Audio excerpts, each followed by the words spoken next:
Earnings season has just kicked off with the big banks reporting.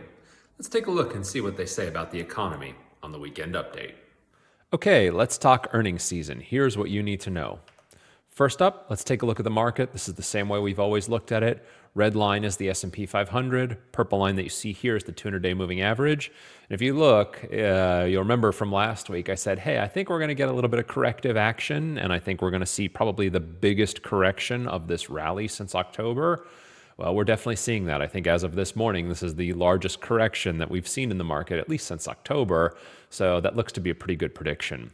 And one of the things that's causing this corrective phase in the market, well, there's two. There's seasonality around taxes. We're going to talk about that later.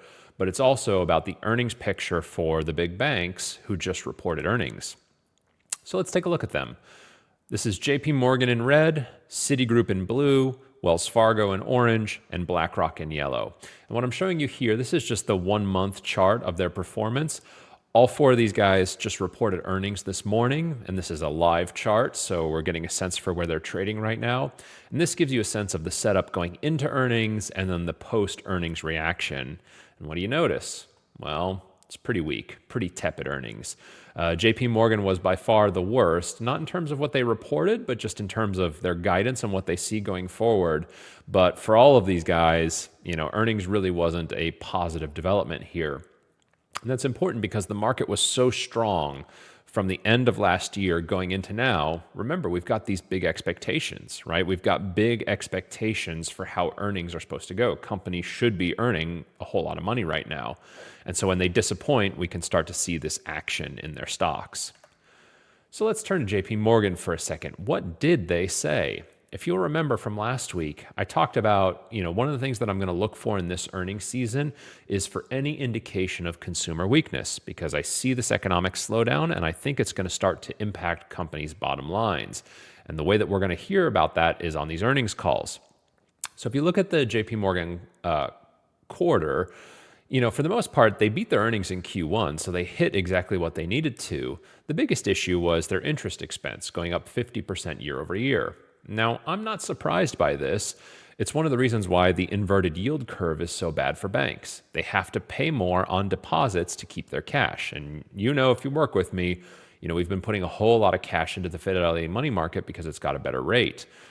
For someone like JP Morgan, who's a bank, that's money leaving, their bank.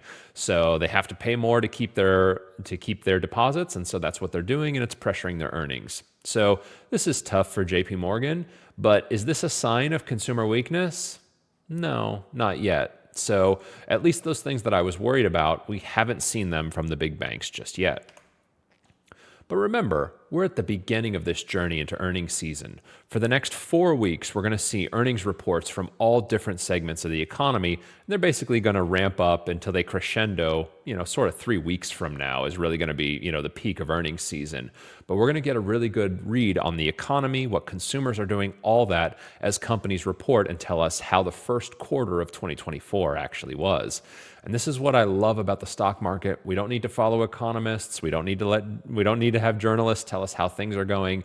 Companies every quarter are going to report what's going on in the economy. So we're going to get some really good data over the next 3 or 4 weeks. And in terms of this market correction, if you're getting a little nervous about the market coming down, this is completely normal. Remember that the stock market is liquid, so you want to think about it sort of as money.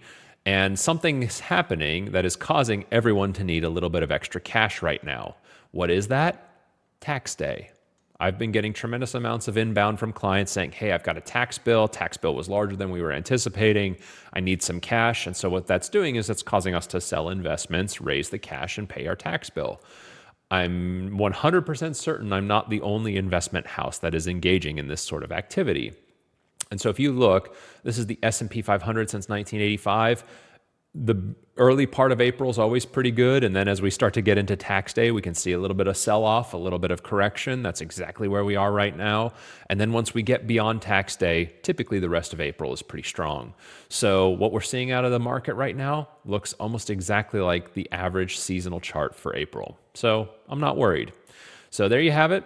We got earnings season. First earnings out the gate weren't that great. They were the banks. We're not seeing too much consumer weakness there. I'll catch you up next week for even more earnings action. Take care. Okay, friends, that was the video. Hope you liked it. If you found it informative, good, entertaining, I'd love if you could scroll down here beneath the video and give me a like there. It helps us out with the algorithm. And then if you want to be notified first of anything new that we upload to the channel, if you come over here, click subscribe, you'll be the first to know as soon as we upload anything.